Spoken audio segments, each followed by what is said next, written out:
song was Winda Gone by the Witch's Sons. For those of you just now joining us, this is Noctus Radio, stationed in our fine city of Crimson Lake. Up next on our program is Tales from the Valley, a section of our program where we get submissions from listeners of spooky happenings around the city. Eric, you're our first caller of the night. You're on the air. What's going on? So I wanted to talk about something that startled me terribly the other night. The moss from the lake is alive. Now I know as a plant, obviously it's alive, but the moss in the lake moves. It grows rapidly and takes over anything on the shoreline almost overnight. Now, I have been the lake watchman for over 20 years and been cutting the moss back from the wood line every day. But I think that the normal people in town should know why they are not allowed to go out onto the lake at night. It is because you will be consumed. It was a pretty normal day when I made my rounds on the shore with a shovel and weed eater to cut back the overgrowth from the edge of our moss-covered beaches. For those of you who are hearing this but are not local to our wonderful city, our beaches around our Crimson Lake do not have sand or dirt, but red squishy moss.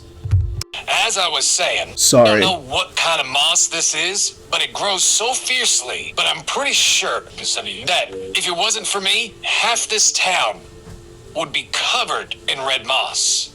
So there I was, trying to relax after a long day when it starts to pour down rain outside. Now I'm used to that, but I guess I'd never really looked outside on a dark night when it's storming, because usually that's when I like to sleep.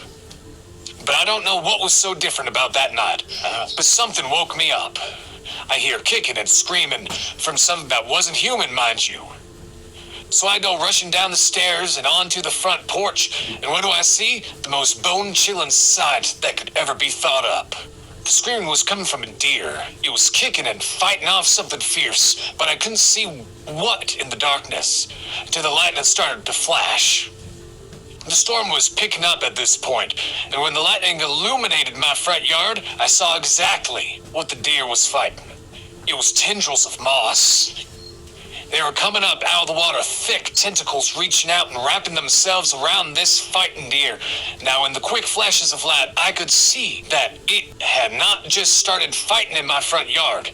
It had dragged this deer, kicking and screaming, out of the woods, which is a good 50 yards away from the shoreline.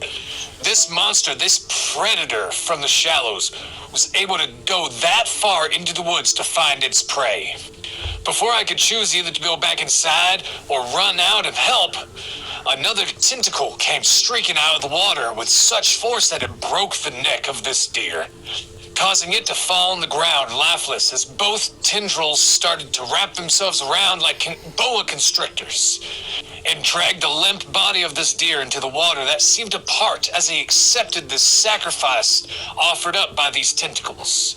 I wanted to come onto this broadcast to warn everyone, if it starts to rain and it's dark outside, stay away from the lake. My guess is that whatever this creature is, it has to stay moist, and it does not like the light. So when it is storming, pouring down rain at night, it is able to venture out much further than usual to hunt. Thank you, Eric, for calling in and sharing your spooky tale of Crimson Lake. If you have your own tale of Crimson Lake, please write in on our Discord and we'll be able to get you onto the show. But for now, up next we are going to be listening to Wind Down by the band The Well. I hope you have a wonderful rest of the night, and please like, share, and subscribe.